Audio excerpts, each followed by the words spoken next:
I read 5 books in the first week of January, and I'm really proud of that. So I want to do a little weekly reading recap of those 5 books because they were all pretty different and all pretty good. So let's get to it. While my car warms up, I'll start. I say warms up. I'm literally in South Florida. It's 70 degrees out. I'm going to start with the shortest book, which was Dr. Always Been You by Julia Mester. And I also want to say my dear husband got me a Kindle for Christmas, and it has changed the game for me. I have read so much. I just look forward to reading on it. I also wasn't a nighttime reading person, but now I read until the second I fall asleep. So Kindle has definitely changed the game for me. But Dr. Always Been You by Julia Mester, it was less than 100 pages. I want to say it was like 94 or 96, and it was fine. It was a little romance, brother's best friend, employee boss kind of situation. It was fine. I gave it 3 out of 5 stars. There just wasn't a lot of substance there. It's about a girl who gets into like a new med school, and her mentor and teacher is her brother's best friend who she grew up with, and she's always had a crush on him.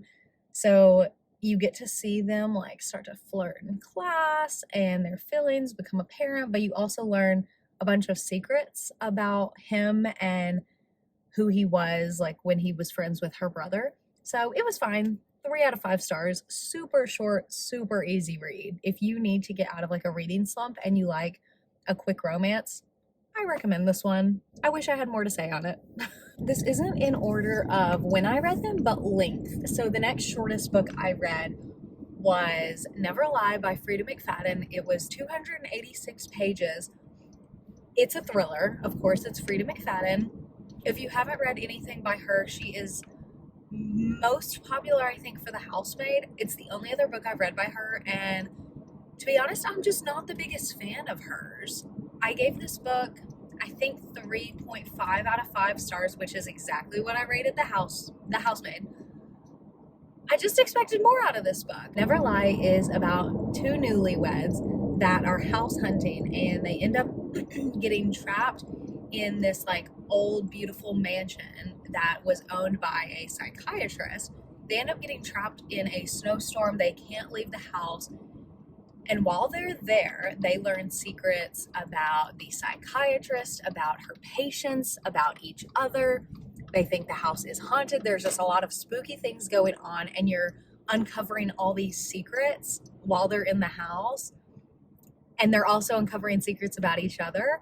So I really liked it more than The Housemaid. I am so happy that I got this recommendation because it did give me a new perspective to Frida McFadden. Still not the biggest fan of her.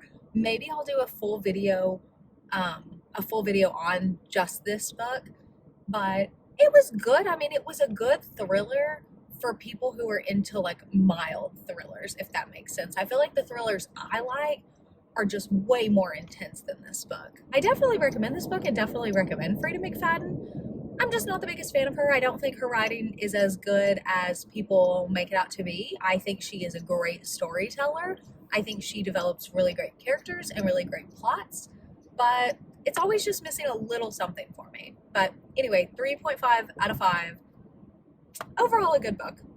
The third one I read was So That Happened by Katie Bailey. I am a new fan of Katie Bailey. I discovered her recently. I think this is my second or third book by her, and I am a really big fan. I really like her writing, really like her storytelling. She's just a simple rom-com writer, but she does it very well. This book is about boss, employee, relationship, grumpy sunshine, forced proximity. It is a really cute rom-com. It's not my favorite by her. The other one I read was a Christmas holiday book, and I thought it was just a little bit cuter, but I liked this book a lot, and I hope to do an interview with Katie Bailey next weekend, so stay on the lookout for that. Like I said, this book is about employee, boss. They end up meeting at an airport, not knowing who the other one is.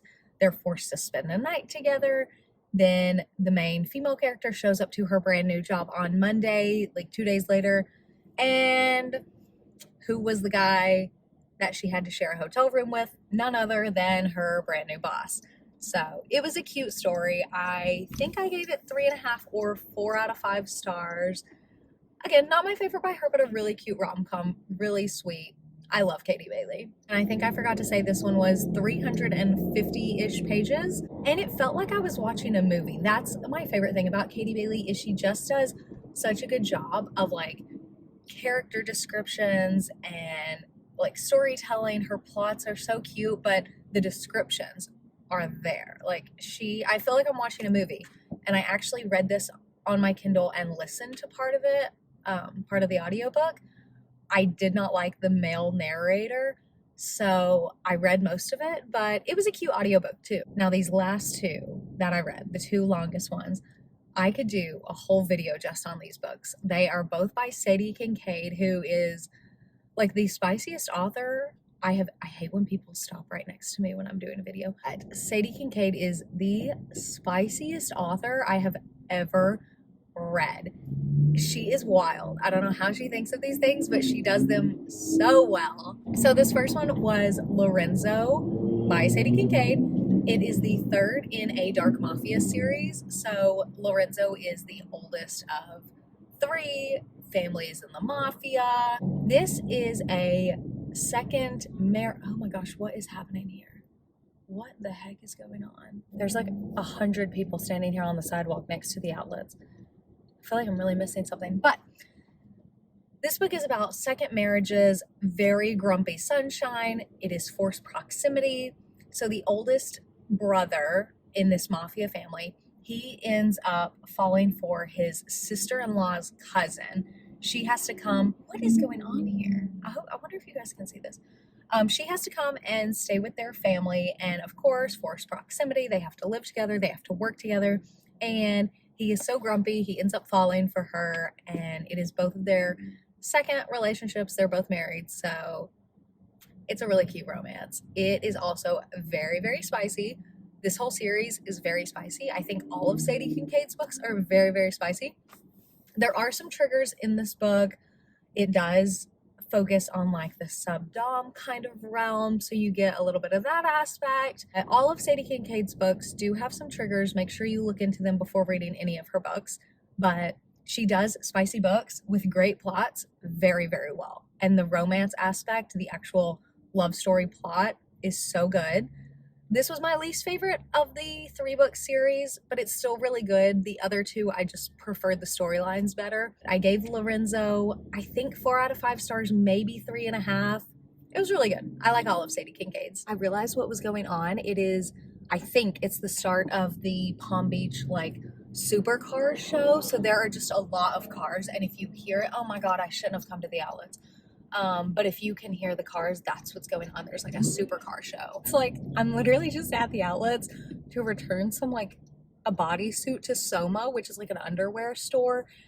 And now I'm trapped in this barricade of cars. Look at this old car. Could you see that? Oh, I'm never going to be able to get out of here. Like, I just need to return a bodysuit, guys. It was extremely chaotic, but now I am parked at the outlets.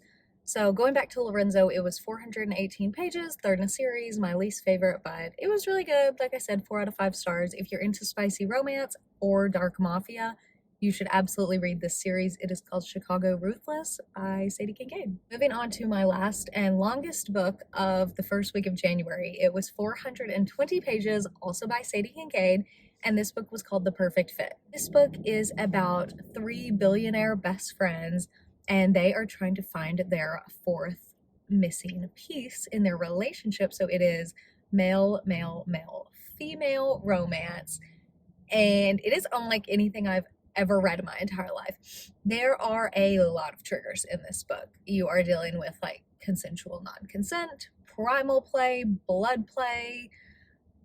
There's a lot, and I did read a lot of trigger warnings on this book. Like I said in the other video, Sadie Kincaid does a great job of taking these like extremely, extremely spicy books and still making the like love story romance plot very good. They also have a darker side. So the girl that ends up falling for these 3 guys, She is the dead daughter of a mafia leader, and she ends up falling for all three boys like individually, but they are also three best friends. They work out this deal with her. They do this trial error of her living with them, and these three guys would do absolutely anything for this girl. They are in love with her. And so you're kind of getting like a 3-for-1 here because you get three love stories in one relationship. It is crazy. It is so wild. I think I gave it 4 out of 5 stars. I prefer the Chicago Ruthless series over this book, but it was still just, it was wild. It was so good. I wouldn't recommend this book to a lot of people though. I think you have to be a very, very, very certain type of person to read this book. It is so spicy. There are so many triggers. It is kind of dark, but if you want to dabble in the dark mafia spicy realm, I would start with the Chicago Ruthless series. The very first one, Dante, it's just, I read it like 2 weeks ago. I finished the whole series in like 5 days. It's so good. The Perfect Fit by Sadie Kincaid. Like I said, 4 out of 5 stars, 420 pages. I liked it a lot. I didn't think I would. At some points, I was like kind of cringing and like getting nervous like reading it, but I'm just obsessed with Sadie Kincaid. Recently, I keep telling myself, I'm like, for every Sadie Kincaid book you want to read or every like dark mafia romance, you have to read a lighthearted romance or like a murder mystery. So I'm trying to pace myself because I feel like I will finish all of her books in the next week. But anywho, thank you guys for watching. This was my very first weekly reading recap. I hope that I can continue this momentum of reading like at least 2 or 3 books a week in the new year. It is so easy with the Kindle and I am just absolutely loving it. So thank you guys for watching. I really enjoyed all 5 of these books. I think my favorite, no, I don't know if I have a favorite. I really like the Chicago Ruthless series, but The Perfect Fit was just so surprising. Love Sadie Kincaid, love Katie Bailey, 2 really great authors. So if you guys are looking for some book recs, I do recommend all of these. I recommend Never Lie if you're looking for a thriller, the Chicago Ruthless series if you're looking for spicy dark mafia, and then anything by Katie Bailey for like a cheesy rom-com or a funny little rom-com. She's so good at writing sweet little stories. So definitely recommend those 3 authors and those 3 books. But yeah, so welcome back. Happy New Year, everybody. Let me know in the comments if you would like to see a longer review on any of these books. I might do Never Lie because, like I said, someone did recommend it to me from YouTube, which I was like thrilled about that people were commenting on my videos. So let me know which one you would like to see a longer review on, or book club questions. You know I love doing that. So let me know in the comments, and happy reading. Bye!